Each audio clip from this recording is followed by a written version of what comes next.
This is episode number 105 of the Helping of Happiness podcast. Today we have on guest Jamie Harper from Fly by the Seat of Our Pants blog. She's going to talk to us all about how to get our houses ready if we would like to turn it into an Airbnb and make a little extra cash so we have some money for our own travel.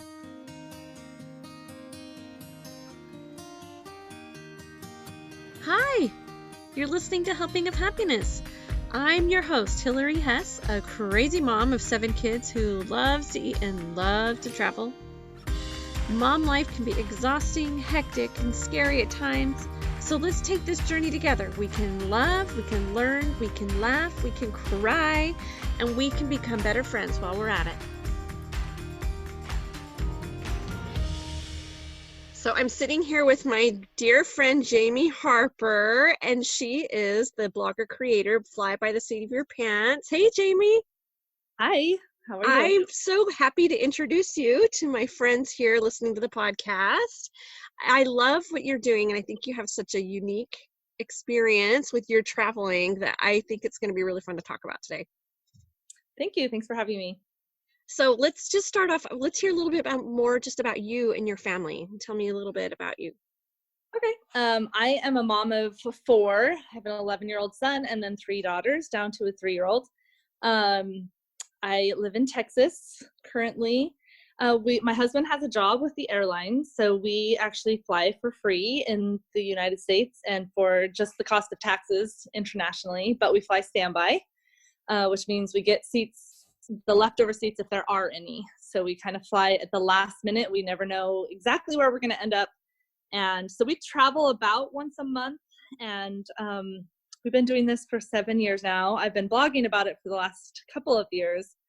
And I guess my goal is to help other families know that you can travel for cheaply. It doesn't have to be like very costly, and that it's so important to your family to have travel, to get out of your daily routine, to see something new, to have experiences together. And it doesn't have to be too far away for you to have a great time. And I just want to show other moms that it's possible, and that, encourage them to do it, inspire them to do it.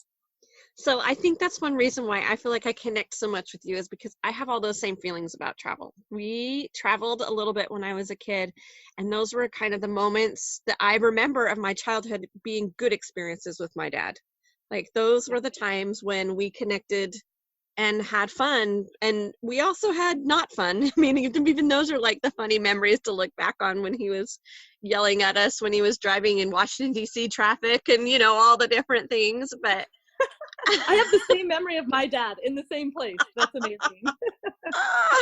Oh, just so funny. The days before GPS, when he's trying to follow a paper map, and Yes. like all the emotions are running high, and we're just terrified in the back seat trying not to make a peep. And Yes, we've had those moments, even with GPS. Yeah, definitely. Like there is like a stress, and but the rewards are so great. I mean, we have yet to be on a trip that I've regretted. Even the ones that are just have been in the moment, like, oh, this is awful, I never want to travel again. Like literally the next day I'm looking at flights. Where else can we go? Because we still had a great time. We always tease that we're always planning our next vacation when we're driving home from the one that we're on. We just always love to have something in the hopper to look forward to. Yes. Okay. And that's actually, studies say that having an anticipation for a trip is almost as good as going on the trip. So even just plan, like if you go on one trip a year, but you plan it all year long, you're going to have satisfaction and joy from that trip, just planning it. So I love that. And I do feel like planning it is half of the fun, especially when you're planning it with friends or family that you're excited to be with. Yeah. That's really cool. With you flying standby all the time, have you guys ever been stranded somewhere, or like just taken a really long time to catch a flight that you needed to get? So the great thing is you can see online how many seats there are and what your chances are of getting on. So for the most part, we don't go to the airport unless we're pretty sure we're going to make it. But once you're in a destination, then you got to get home, and things happen, flights cancel, weather, all the stuff that normal people encounter, except for that the airline is not entitled to get us home. We have to figure it out. And so we were stranded in Knoxville.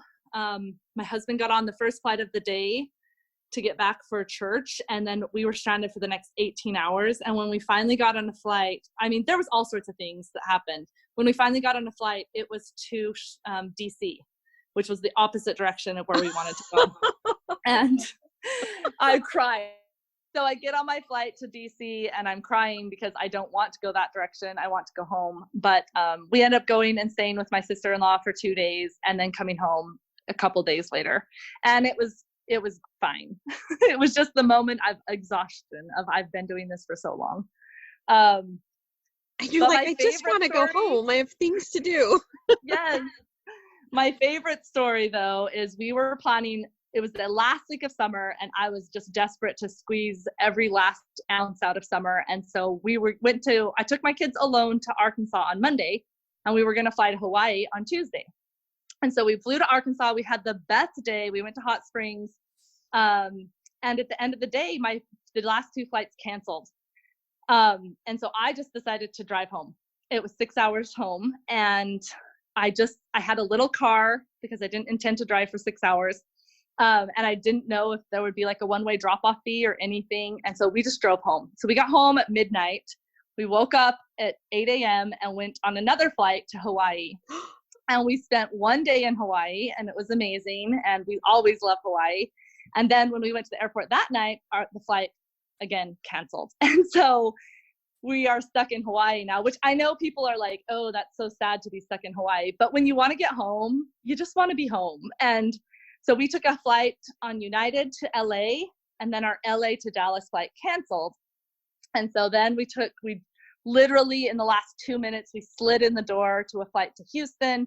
And once we got to Houston, we also couldn't get to Dallas. So we rented a car in Houston and drove it home.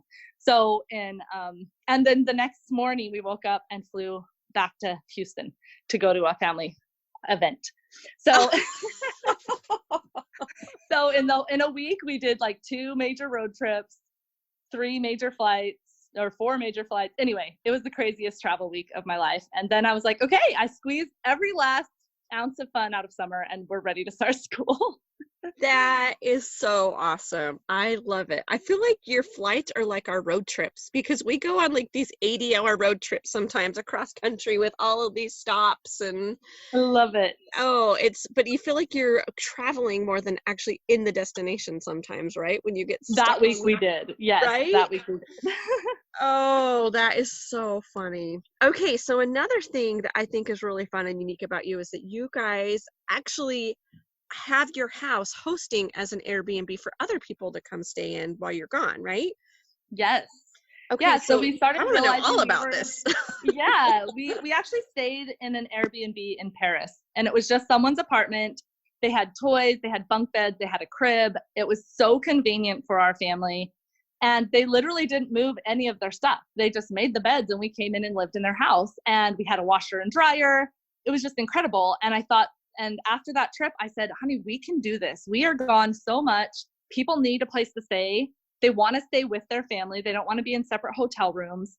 We have a big enough house. And he was really worried about the stuff. Like, this is the question I always get. What do you do with your stuff? And I just said, hey, hon, look at our stuff.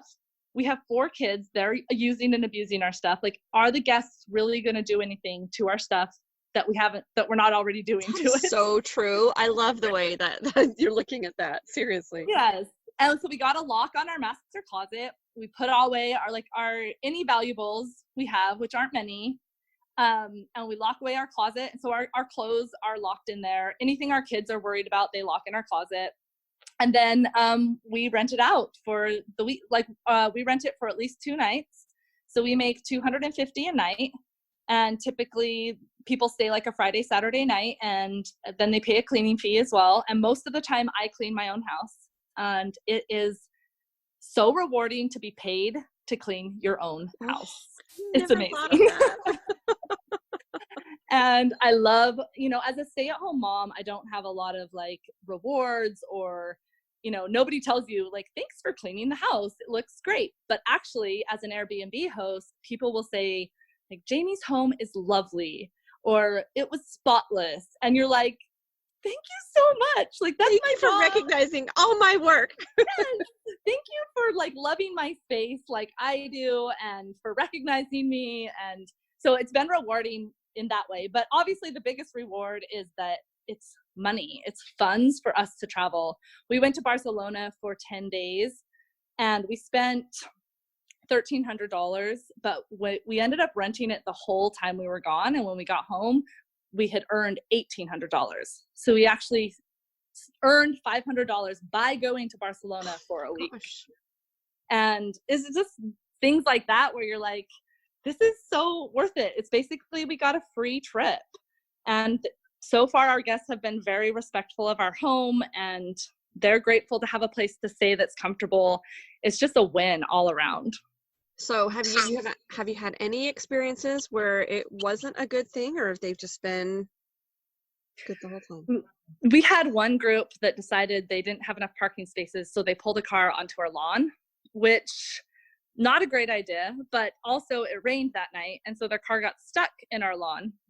And Airbnb has a policy, an insurance policy that covers those kind of things. So if the person doesn't pay immediately for their mistake, which most people do, we've had a few broken items and they pay right away, and they typically overpay.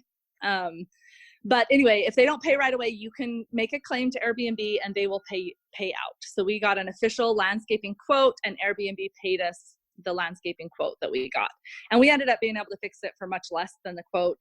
And so anyway, but that is like peace of mind. The Airbnb has your back. If something does go dramatically wrong, they have an insurance policy to help you, and they're there for you. So that is so cool. I love that. And that gives you just so much more peace of mind that, yeah, if they destroyed my couch, I can go get another couch and it will be okay. Well, and that's the great thing, is anything you replace in your home can actually be, a percentage of it can be deducted on your taxes, because it's a business. It's considered a business expense, right, because your home is a business, at least for a percentage of the year. So do you have to pay more in your homeowner's insurance because you rent out as an Airbnb? Yeah, you have to contact them and see what their policies are, see if what the pay increase is. Yeah, because it's renters. Yeah. Okay, so I would love to hear also some of your packing tips, because if you're traveling all this time, you've got to have some systems, because are you sometimes just kind of get up and go? Or do you have them all pretty planned out? Because it seems like if your little handle here is fly by the seat of our pants, we're not just super planned out. We're just kind of spontaneously jumping on some flights when they're available. Exactly. So sometimes you'll plan going Friday night at 8, and then it's like, oh, that flight filled up. We're going Friday at 9 a.m. Ready to go. And you don't find that out until like an hour before the flight, and you're just scrambling. So one thing is pack early. So now that I do Airbnb, I get my packing done a full 24 hours before the flight. And then I have all the rest of the time to clean. And then I'm not forgetting things. It's been really helpful. I used to be a very, very last minute packer. Packing early has helped a lot. Because we travel a lot, I always have their travel backpacks ready to go. They're packed and they're in the closet, and there's stuff in there they're not allowed to touch unless we travel. I always have our toiletry bag completely ready. So we have an extra set of toothpaste, an extra set of hair stuff, an extra set of toothbrushes. So basically we just can leave everything where it is. We can pick up this toiletry bag and we're ready to go. So when we leave, I really only have to get clothes is the only thing I have to pack. And if we're traveling to something that's out of season, so if we're in winter here and we're traveling to Hawaii, then I can pack that like a full week early, throw the swimsuits and the shorts in, and you're ready to go. So the one packing tip I love that has changed my life is we typically change hotels every night. Mm-hmm. You're probably the same way if you're going on road trips. Oh, we totally do. Do you do a bag per night? Yes. So we use packing cubes, and then you pack one outfit and one pair of pajamas for everyone. So when you get to the hotel, you just grab your toiletry bag, you grab your one packing cube, and you open that up. Everyone has a pair of pajamas. Everyone has a pair of clothes. There's no fighting over what we're wearing because that's all you have. Mm-hmm. And then you take all of the dirty clothes and you put it back in the packing cube, zip it up, and you're done with that packing cube. that's been really helpful for, especially because like when I pack, my husband's always like, I have no idea where anything is. I can't help you get anyone ready. And it's just overwhelming and frustrating as the mom. But to say, here's the cube, everyone go, like he can help. The big kids can help. Everyone knows where their stuff is. Well, and don't you feel like that helps when, like, if you're going to different climates on the trip too? Like, for example, I'll write on I do that, but not with the cubes. I just have actual bags. Like, the one bag will just have everybody's clothes. Like, if we're driving to, let's say that we're going to California. So I'll have one bag will be the Albuquerque bag, because we know that we're staying overnight in Albuquerque, and it's probably winter there still. So we're going to have our warmer clothes in our Albuquerque bag, and I'll have like a piece of painter's tape on it or something with Albuquerque written on it. So my husband's not even wondering what bag it is when they're going through the car and packing up or pulling out. And then the next bag will be, you know, Arizona or whatever. And then there's the California bags, which are usually more of the shorts or the, you know, easy t-shirts. And that way the kids don't try to wear that outfit when we're in Albuquerque. On the wrong day. Which is just so hard. But then it is nice because you just throw all those dirty things in that bag. And depending on how long we're on the trip, sometimes I need to do the wash on the trip. So I'm like, okay, just do that load. And then I know that's the Albuquerque load. So it's just going to go right back in because we're going to have to drive back through that same place. And I think that's the benefit. If you do a load of laundry of the whole cube, you know that everyone has one more outfit and everyone has one more pajamas, rather than trying to like fish it out of your piece dirty it clothes together. Yes. Yeah. Oh, it's a lifesaver. No, that we have to. I think I need some packing cubes because I think that would just be so nice. Even roll up better. Your clothes, you roll up the clothes and you put them in, you get so much more space. I roll the outfits together with the underwear inside of it, so it's all together, and then they just grab their roll of clothes and they can get themselves ready. So I got really kind of crazy one Disney World trip that we went on where I did everyone's outfits in those gallon Ziploc bags because I was trying to get the kids to match on certain days, you know, because you're doing all the pictures. And so it was like Epcot days, everybody's pink shirts and, you know, whatever, you know. But luckily I did that because we just happened to not have enough room for all our stuff because we had our big stroller and everything we needed to bring. And we put it up on the top of the car, you know, the car packing extra thing or whatever. Well, we drove through this crazy storm and everything that was inside of that got soaked. But because I had all their clothes in Ziploc bags, the clothes didn't get wet and we were saved. So I don't go to that effort every time by any means because it was so much work getting it prepped. But man, that was really kind of such a lifesaver on that particular trip that we did that. Yeah, I've never done Ziploc bags, but one suggestion I would have is when you fly, you want to put a daily packing cube in each bag so that if you lose one of your suitcases, you have a day's worth of outfits in whichever suitcase you have. Typically, you carry a carry-on with you. So make sure you have at least one cube so everyone has an outfit, everyone has a pair of pajamas, and you know, you can make do with at least one. So tell me the size of your cubes, because I've noticed on Amazon and different places, there are like varying sizes of packing cubes you can get. What size do you like that you feel like is the best? It depends on your family size, and it depends on if you're going to winter weather or summer weather. I can fit so typically when you buy packing cubes, it will come with like one large, one medium, one small, or something like that. I like the large ones for winter weather clothes. Our whole family can fit in a large one. For summer weather, we can all fit in a small one. I like to put socks and underwear in the really small ones.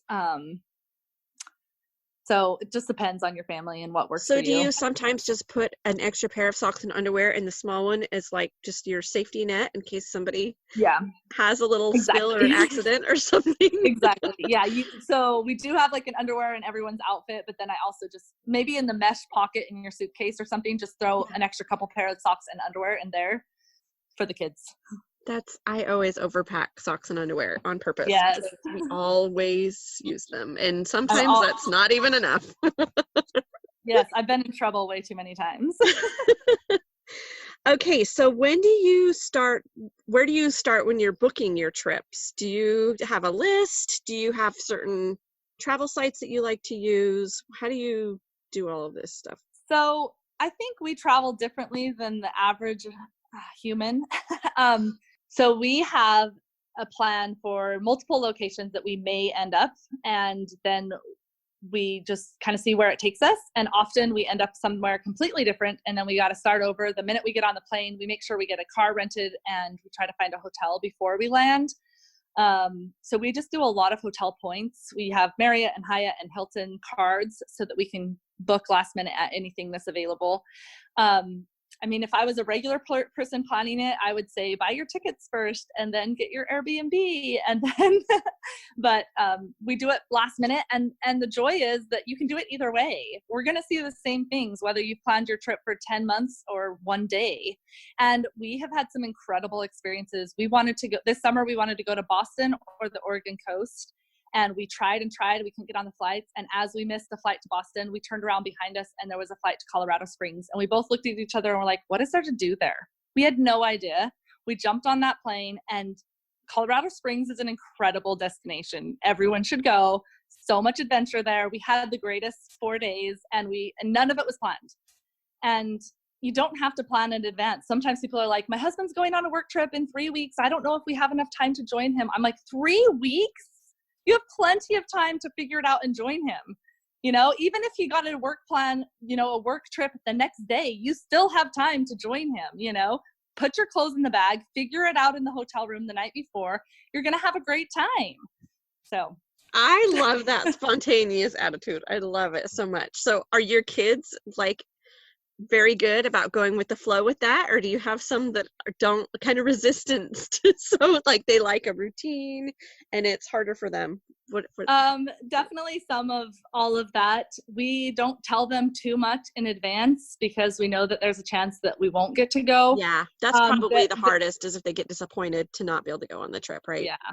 For them, it's actually more disappointing to miss things here. If they're missing a birthday party or a school event or a soccer game, like if we have to change and go on an earlier flight and they miss their party at school, it's like devastating to them. So it's just letting them know, like, hey, it's a possibility that we leave earlier. And so you might have to miss that thing. But we're going to be on the beach in Hawaii. And it's always so funny when they're like, but I want to go to my party at school. And you're like, yeah, over 3 days in Hawaii. But perspective, kids, perspective. Yes. But they're pretty good when we're in the airport about like, so are we going yet? Like, oh no, we didn't make it. So now we're going to this other place. And they're pretty good about that kind of change. That's good. Well, and I think that's kind of a great thing for them to be learning, that plans don't always work out, but we can always still have fun in whatever situation that we're in. What a great lesson to teach them. In fact, one of my kids' favorite memory is we had a flight that had a 7-hour delay, and we stayed in a bookstore in an airport, and we read like 100,000 books and didn't buy any, but we sure had fun. It was like a library for us. That's such a good idea. They're always asking, can we just go hang out at the bookstore in the airport? And that's one of their favorite memories. And it was completely disappointing to us and, not in the plan. And it ends up being one of their favorite memories. So you just can't plan it.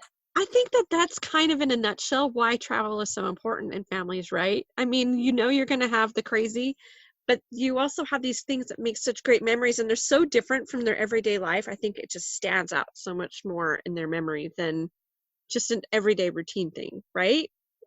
Yes. Okay, so do you have some other tips for traveling with kids? Do you have, like you said, they have travel backpacks. What kinds of things are in there? So if they get like some toys at a birthday party or at the McDonald's or, then I immediately take them away and shove them in their backpack. So it's things that you don't really care much about anyway. No. Chick-fil-A books are fantastic. The little games you get at any kids milk things go in there. Dollar store items, many times we'll take the kids to the dollar store on the way. They get to pick out 1 or 2 things. They put it in their backpack, and they're not allowed to touch it till they're sitting in their seat buckled.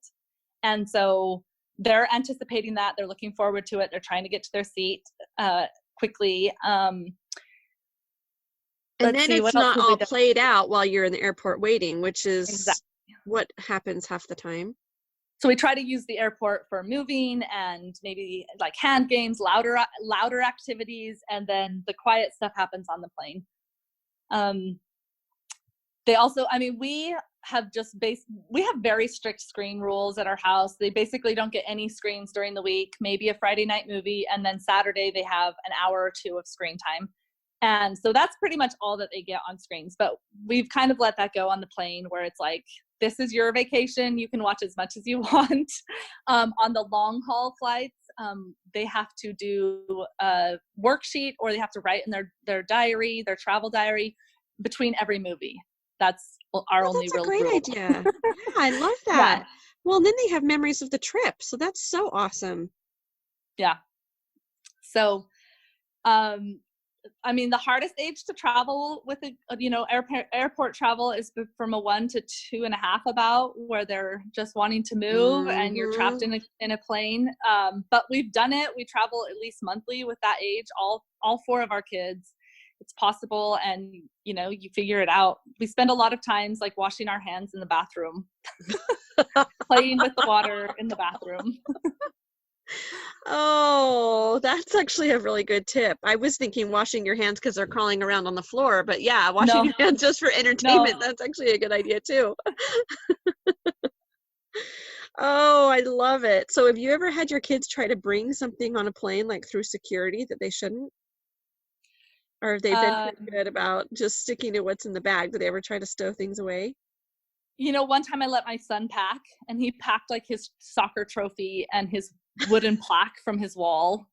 Luckily I looked in the bag beforehand and threw it all out. But, they pretty much know I'm in charge of packing. I know parents sometimes give a lot of leeway, but I just don't want things to go that I care about. And so I pretty much do all the packing. I think the only thing we actually bought an umbrella that kind of looked like a samurai handle on the end. We had that taken away from us, which was sad, in Japan. But I mean, this is my other tip. You can take crazy things through the airport. We bought a vacuum on Black Friday in Utah and flew it home. We carried a vacuum onto our airplane. I love it. So you are allowed, anything frozen can get through security. So if you have a child, a 1-year-old that drinks milk, and you're worried about getting enough milk, freeze a giant container of milk. You can get it through security, and then slowly it will melt, and you can use the melted part throughout your trip. Like anything, if your kid loves Gatorade or juice, just freeze it, get it through security, and then you have it for the rest of your trip. I mean, we've even frozen like a meal and used it that night at the hotel room in a microwave, or camping. We flew somewhere and went camping, and we froze tinfoil dinners and then cooked them up that night. So if it's frozen, it gets through.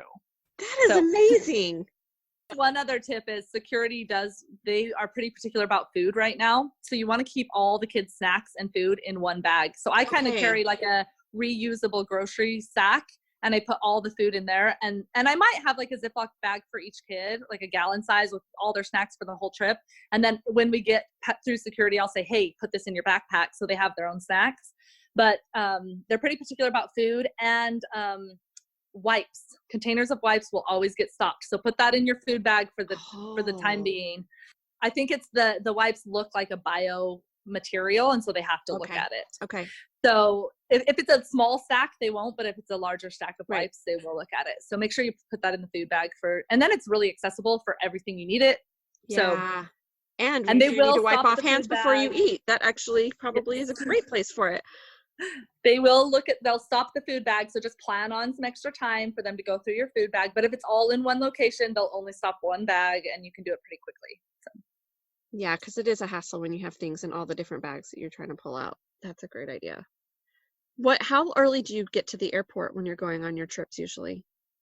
So I used to be a last minute person. Like, we almost missed so many flights, but we actually got a credit card that gets us into the lounge now. And so we get food before our flight. So we will go like an hour and a half early at this point, so that we can get food and relax. And honestly, it's been so much more relaxing. So if you can get to the airport early, I highly suggest it. To me, in the past, I've been like, I don't want to waste time sitting around. I don't want the kids to be crazy. But it's actually been less crazy because I'm not stressed. If they're going to have a better trip, you're going to have a better trip. So if you can make extra time for that travel, I try to make travel part of our vacation. when you're walking through the airport, when you're sitting at the airport, you can play games with them. You can interact with them. You have, you're not doing dishes. You're not like your packing is done. Like all you have to do is sit there and stare at each other. And if you can put the phones away, you can actually, have some really good experiences during your travels with your kids. That is a great perspective. I need to think about that all the time. All that time that we're cooped up in the car or waiting somewhere is quality time that they aren't going to be distracted going anywhere else because they're stuck with me. And you're not distracted if you can. Yes. If you can put your phone away. Yes, put my phone away. That's actually not you. I'm talking to myself. I'm talking to myself too, because I definitely fall into that trap. I think we're all guilty of that sometimes. And if you're not, then man, you guys are amazing. Okay, so have you had a big travel disaster? What's your biggest travel disaster? Probably the one I told you earlier about having to drive home from Arkansas and drive home from Hawaii. And yeah, that was our biggest disaster. But mostly we've had a lot of success. So. Well, and it's good when the success outweighs the disaster, then you're a lot more apt to keep going, right? So the disasters I have had all kind of revolve around kids and their bodily fluids. Yes, we've had some like that too. We had a flight to Hawaii where our 2-year-old had diarrhea, and we went through 9 diapers and we ran out of diapers. And the first 5 were all explosive and like ran out of outfits, ran out of diapers. We had to ask some other passengers if they had a diaper we could use. Luckily, only once. Luckily, also, we were on the last row, so we were right next to the toilet and we could just keep cleaning up. But it was the longest flight of our life. My husband has some stories he could share about one of my sons doing that. I was lucky that I had the lap baby, so he had to deal with the one that was, yes, and it was the same thing. It was just like he was potty trained, but with just the explosive nature of everything that was happening, it ended up all over my husband, all over my son. There were not, I mean, we didn't have a week's worth of clothes in the carry-on, so there wasn't enough items. He's trying to wash things in like the little airplane bathroom where there's just not, it was not pretty, and he was pretty mad, but. And my current toddler actually gets motion sickness only on planes, which is so unfortunate. I mean, she was basically born in the air. I think we flew when she was like 8 days old or something, but she still gets motion sick. And so they do have Dramamine for kids. And not only does it help her not throw up, it's chewable. It helps her not throw up, and she takes a nap every time she takes it. It's like the greatest thing I've ever discovered. Oh, that is amazing. And your pharmacy will just give that over the counter, or do you have to get it? Yeah, you just buy it at Walmart, buy it at Walgreens. Yeah, it's over the counter. That's so awesome. I didn't realize you could get it for kids that young. That's so cool. Yeah. So do you have some fun travel tips that you want to share that we haven't covered yet, but would be great for our audience?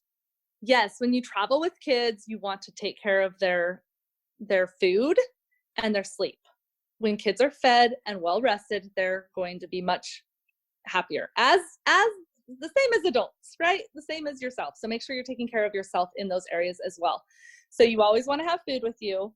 You want to bring through a cup that has a lid on it. So you can bring through a sippy cup or just something that has a lid, a water bottle. You want to fill that up with water as soon as you get through security, because inevitably you'll be taking off and the kid will be whining for water and you can't get it for 20 minutes. So make sure you have water when you get on the plane. Make sure you have food. They won't eat the airport food. Just plan on that. I have a whole, on my blog, I have several articles on food you can eat on the plane, and you would be shocked the stuff you can eat on a plane. But also for sleep. So when you're traveling time zones and you're trying to get your kid to sleep and they need to sleep at a certain time, melatonin. They have melatonin for children. It's been approved by my doctor. You'll have to talk to your doctor for sure, but it's a natural chemical that your body releases when you're ready for bed. And they're in a small amount. Like I would even say 1 gram, maybe 2 milligrams for kids.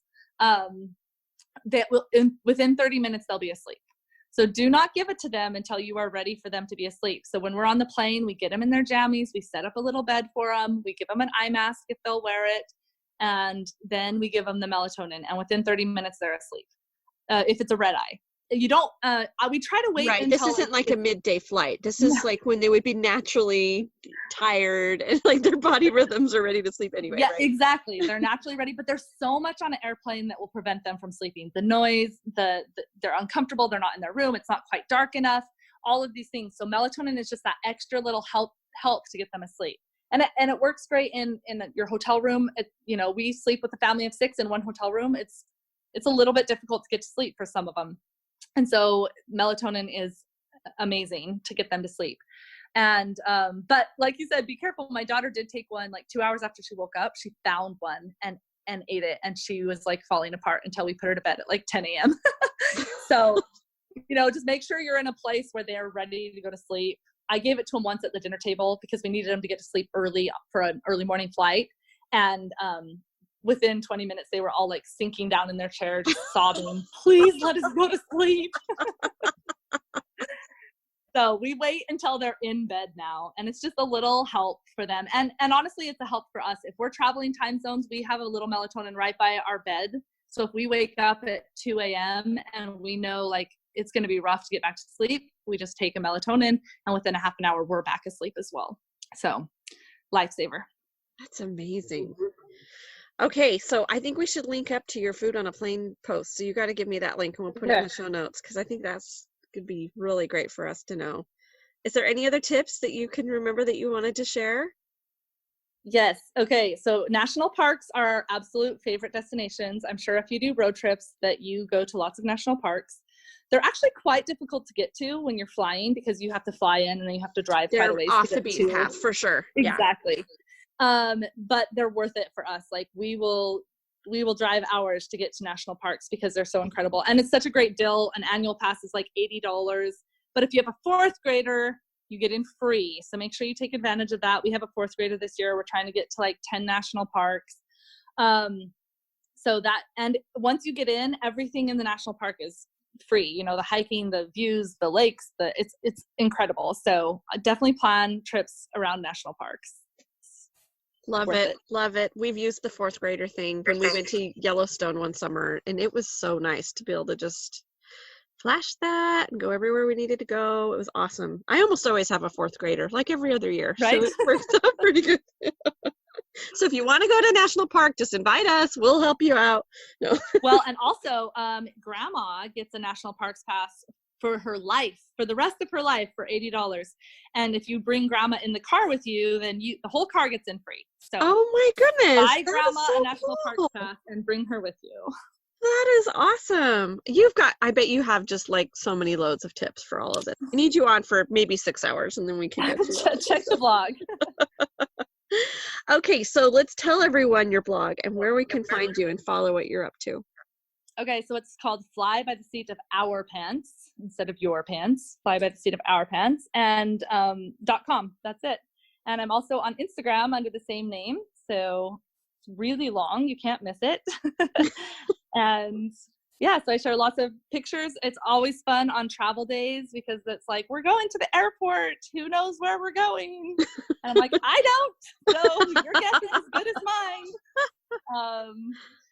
And then, trying to get home, it's always a little bit of travel drama on there, which is fun to watch. And then I show you like different places to go and maybe something you've never even thought of.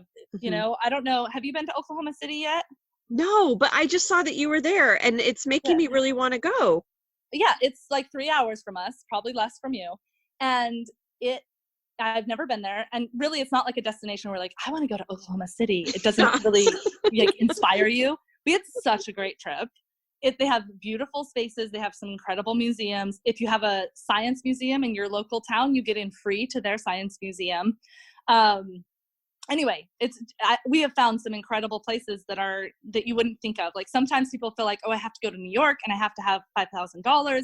You don't. You can go to Oklahoma City and have a fantastic weekend and create memories, and it doesn't have to cost that much. So it's like one of those hidden gems that kind of reminds me of like Bentonville, Arkansas. Have you guys been there? I haven't been there. Oh my goodness, you gotta go there. It's like the Walmart capital, right? So they have all these museums built around because they wanted the people that were moving there, that were working for them, their families, to be happy living there. So they have all Okay. these free museums and all these really Oh, cool, but like beautiful, really cool places. We stopped there on our way up to Missouri one time, and I want to go back. It was such a cool town. that is going on our list. What's crazy is we have been traveling for 7 years, probably a new destination every month, and we still have a list a mile long of destinations within the United States that we haven't been to. I mean, one of our favorite vacations ever was in Rapid City, South Dakota. Ah, And how it fun. Did was you guys do Mount so fun. Rushmore and the We did Mount Badlands and all Rushmore, we that? did the Black Hills, we did the Badlands. They had a fun park there that was incredible. They had the wall drug, and we just had a great time. And, you know, people don't think, like, I guess it's so glamorous to go to Italy as opposed to South Dakota. But, you know, South Dakota, honestly, we had just as good of time as our trip to Italy. Maybe our pictures aren't as iconic or like flashy, but for our family, we had a fantastic trip to South Dakota. We loved ours too. The Badlands was my kid's favorite thing. Mount Rushmore, it was kind of climbing the like, rocks. okay, we're here. That was it. But the Badlands, they loved it. I actually have a travel post about the Badlands. My kids loved it so much. It was awesome. We like that too. It's so fun to just climb around, and yeah. Yeah, it was perfect. Oh, okay. So let's go on. I want to hear a little bit more about you. So we're going to do our 3 helpful and happy questions segment now. So this just ties us into the website that we have, the Helping of Happiness website, which covers food, our podcast archives, travel, and our homemaking hacks. So my first question for you is, what is your favorite food or meal? I love soup, like creamy, delicious soup. It's hard to live in Texas when 9 months of the year is too hot for soup, but it's never too hot for soup in my house. I love soup too. You need to come over. I have a really good potato cheese soup and also a good broccoli cheese soup. That sounds amazing. So good. So good. Okay, so we've been talking a lot about travel, but do you have a very favorite trip or dream vacation that you... So my favorite trip happened like 7 years ago. It was my first time to Europe. It was in Germany, and it was just me and my husband. And I think your very first experience of Europe is just incredible. And I've enjoyed my subsequent trips to Europe, but the first time is just so magical. And then my dream trip right now is I want to spend like 2 months in New Zealand, see it all. So cool. Okay, do you have any homemaking hacks for us? So lately I've been using my hair straightener to iron my shirts. So like, you know, you put your shirt on and like just the bottom's like a little wrinkled, or you have like the collar that's a little not, you know. So as I'm doing my hair, I just straighten out my shirt a little bit. And I told my husband about this hack, and he's like, I want to try it. So he irons his collars for work every day with my hair straightener.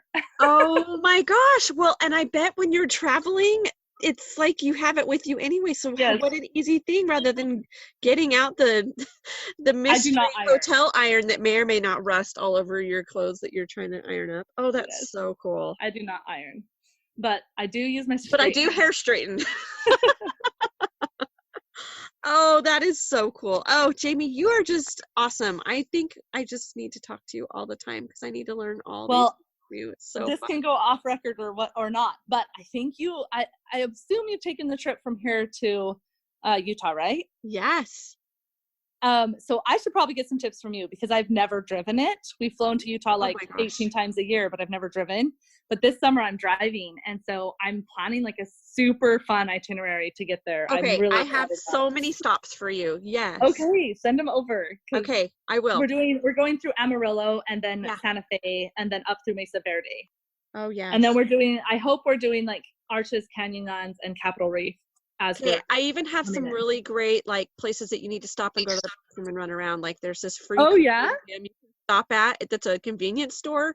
It's like these crazy places that are awesome. So yeah, I'll send that over. Send them to me. This was so awesome. No, I'm so glad that you... Thanks for talking to me. That was fun. Thank you for listening today. I hope this was really exciting and fun for you to listen to, and maybe this quarantine time is giving you a little chance to get your house a little more Airbnb ready if that's something that you feel like you and your family want to delve into. So if you enjoy this podcast, please share it with a friend, and we would love it so much if you're listening through Apple Podcasts to give us a rate, a review, and of course subscribe so you don't miss any more of our episodes.